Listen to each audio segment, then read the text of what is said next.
Billionaire visits his son's grave, only to find a black waitress crying with a child. What if the daughter you thought you lost forever was working right under your nose, serving coffee in a diner, with the same scar that once haunted your memories?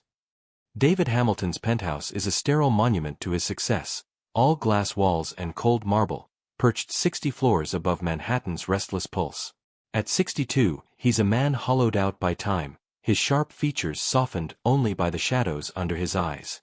Once, he was a titan, a self-made billionaire who turned a scrappy trading firm into a global empire. Now, his wealth feels like a curse, a gilded cage that traps him with memories of Ethan, his 6-year-old son who vanished 21 years ago. It was a spring afternoon in Central Park, the air alive with laughter and blooming cherry blossoms. David was on a call, brokering a deal that would cement his legacy. He looked away for just a moment, long enough for Ethan to disappear into the crowd. The scar on Ethan's hand, a crescent from a tricycle accident at 4, is David's last tether to his son, an image burned into his soul. The aftermath was a descent into obsession. David spent millions on private investigators, chased leads across continents, and alienated his wife, Claire. She pleaded with him to stop, to grieve, to hold on to what they had left. But David couldn't. His empire grew, but his marriage crumbled, and Claire left, unable to compete with a ghost. Now, David's life is a cycle of boardroom battles, sleepless nights, and Macallan 25, each sip a bitter reminder of his failure. In a small Connecticut town, Tara Williams lives a different kind of struggle. At 27, she's a waitress at Rosie's Diner, a faded relic with flickering neon and greasy tables. Tara moves through her shifts with a practiced smile, her dark eyes warm but guarded. She's a single mother to Amir, a 6-year-old with her dimples and a boundless curiosity that lights up her world. Tara works double shifts to afford his school supplies and takes night classes in social work, dreaming of helping kids like she once was, kids lost in the foster system. Abandoned at 6 with no memory of her family, Tara grew up in a series of indifferent foster homes, learning to rely only on herself. Her only link to her past is a faded Polaroid of a little girl with a crescent-shaped scar on her hand, a scar Tara bears, though she doesn't know its story. David's grief pulls him to Ethan's grave one November evening, the 21st anniversary of his son's disappearance. He hasn't visited in years, the guilt too raw. But tonight, the weight is unbearable. He brings a daisy, Ethan's favorite, and stands before the gravestone, whispering apologies to a boy who isn't there. That's when he sees her, Tara, kneeling by a grave, her sobs cutting through the dusk. Amir clings to her, his small hand stroking her arm. David's eyes catch the scar on Tara's hand, and his world spins. It's identical to Ethan's, a jagged crescent, unmistakable in the fading light. His mind races. Could this be Amber, a daughter he never had? The thought is irrational, impossible. Ethan was his only child. But the scar is a knife in his heart, a flicker of hope he can't extinguish. David becomes a fixture at Rosie's Diner, drawn by the scar and the questions it stirs. He sits in a corner booth, sipping bitter coffee, watching Tara move with quiet efficiency. She's a force, quick with a quip for rude customers, gentle with Amir as he colors at the counter. But her eyes hold a wariness, a survivor's instinct that David recognizes. He sees himself in her, the way she buries pain beneath purpose. He doesn't approach her, not yet. He's afraid of what he might find, or what he might lose if he's wrong. Tara notices the man in the expensive coat, his gaze too intense, too searching. She's used to being watched. Men at the diner often misread her warmth, but David's attention feels different. It's not desire, it's desperation. She brushes it off, focusing on Amir, who's obsessed with drawing spaceships, and on her night classes, where she's learning to navigate the foster system's maze. But David's presence unsettles her, like a stone rippling a still pond. David hires Paul Grayson, a grizzled ex-cop who worked Ethan's case years ago. Paul's skeptical but takes the job, digging into Tara's past. The report is a gut punch. Tara Williams, born in upstate New York, was found abandoned at 6, with no family records. Her age, the scar, the lack of history, it aligns with the impossible idea that she could be Amber, a daughter David never knew. But the scar is too specific, too perfect a match. David's mind fractures. Did he misremember Ethan's gender? Was there another child, lost in the chaos of that day? The questions consume him, pulling him back to the diner night after night. Tara senses David's scrutiny growing. One evening, as she refills his coffee, he speaks, his voice low and unsteady. "You ever think about where you came from?" Tara freezes, her smile tightening. "I don't have time for that," she snaps, walking away. But the question lingers, stirring memories she's buried, a flash of a park, a man's voice, a car door slamming. She shakes it off, but the unease grows. David can't wait any longer. He approaches Tara at the diner, his hands trembling as he pulls out a photo of Ethan, a 5-year-old with a daisy in his hand, the scar visible. "Do you recognize him?" he asks, his voice breaking. Tara's eyes flicker to the photo, then to David. The scar stops her cold, a crescent, identical to hers. Something stirs, a memory she can't grasp. "I don't know what you're talking about," she says, her voice sharp. "Leave me alone." But the photo haunts her. That night, she digs out her Polaroid, the one of the little girl with the same scar.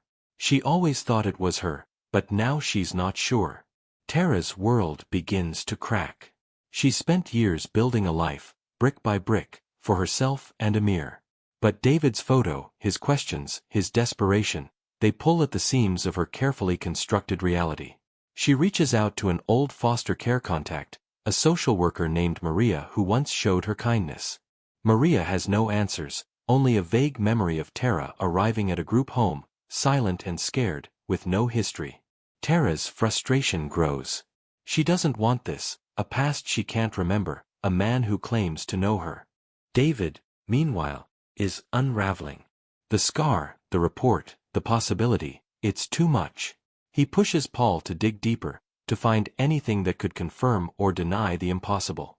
Paul uncovers a hospital record from Tara's childhood, a minor injury treated shortly after her abandonment.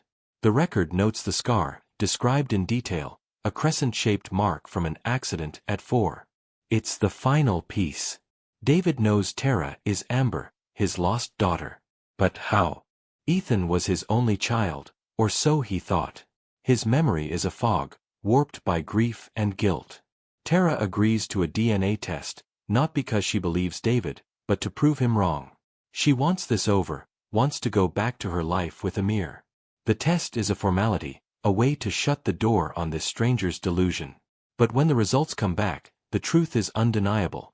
Tara is Amber Hamilton, David's daughter, taken from a park 21 years ago. The scar wasn't Ethan's, it was hers, a mark from a tricycle accident she can't remember. Ethan never existed. David's grief twisted his memory, turning his lost daughter into a son he could never find. The revelation shatters Tara.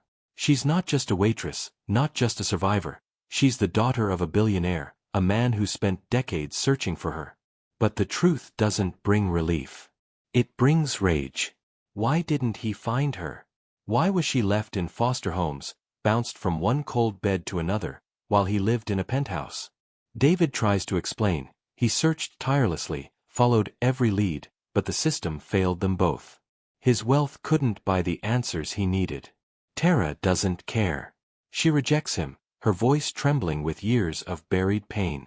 "You had everything," she says. "And I had nothing." The story's twist comes when Tara visits Maria again, desperate for answers. Maria hands her an old file, one Tara never saw as a child. Inside is a letter from a social worker who suspected Tara's abandonment wasn't random. It hints at a kidnapping, orchestrated by someone close to David, a business rival named Victor Crane, who wanted to destroy him. Crane died years ago, his secrets buried with him, but the letter suggests he paid off a corrupt social worker to erase Tara's records, ensuring she'd never be found. Tara wasn't abandoned, she was stolen. The revelation reframes Tara's life. Her anger shifts, not just at David, but at a system that failed her, at a man who used her as a pawn. She confronts David, showing him the letter. He's stunned, his face crumpling as he realizes the betrayal. Crane was a mentor, a friend, someone David trusted. The truth breaks him open, but it also binds him to Tara. They've both been victims of the same betrayal, their lives torn apart by someone else's greed. Tara and David sit together at Rosie's, the letter between them. For the first time, they talk not as strangers, but as survivors. David tells her about the park, the daisy, the moment he looked away. Tara shares fragments of her childhood, foster homes, loneliness, the Polaroid she clung to. They cry, not for what was, but for what could have been. Tara doesn't step into David's world. She refuses his offers of money, of a new life. She's built something real with Amir, and she won't let it go. But she lets David in, slowly. He visits the diner, not as a billionaire, but as a father learning to listen. He brings Amir a toy spaceship, earning a shy smile. He sits through Tara's stories, her dreams of helping foster kids, her fears of failing Amir. David sees himself in her strength, her refusal to be defined by pain. David changes, too. He sells parts of his empire, redirecting his wealth to a foundation for missing children, named after Amber. He works with Tara, learning from her about the foster system's flaws. Together, they start a program to train social workers, to ensure no child is lost like Tara was. It's not redemption, but it's purpose, a reason to keep going. Amir becomes the bridge between them. David takes him to a planetarium, watching his eyes light up at the stars. Tara watches from a distance, her heart torn between fear and hope. She's still angry, still guarded, but she sees David's effort, his willingness to change. It's enough to keep her from closing the door. The final scene unfolds at Rosie's diner, the neon sign casting a warm glow over the parking lot. It's a quiet Sunday evening, the diner nearly empty. Tara and David sit in their usual corner booth, coffee cups steaming between them. Amir is curled up beside Tara, asleep, a half-finished spaceship drawing clutched in his hand. A single white daisy rests on the table, its petals bright against the worn formica. David reaches for Tara's hand, his fingers brushing the scar that brought them together. "I'll never stop being sorry," he says, his voice thick with years of guilt. Tara doesn't pull away. She looks at him, her eyes soft but steady. "I know," she says. "But you're here now." It's not forgiveness, not yet, but it's a start, a promise to try. The camera lingers on their hands, the scar a silent testament to their shared past. It pulls back, showing the diner's warm light against the darkening sky, the world outside fading into shadow. Tara and David aren't whole, not yet. But they're building something new, piece by piece, from the ruins of what was lost. The daisy sits between them, a fragile symbol of hope, rooted in the pain they've both carried. As the screen fades to black, a single line appears, "For Amber, and all the children still waiting." It's a call to remember, to fight, to hold on. And for Tara and David, it's enough to keep them coming back to this booth, to this moment, to each other.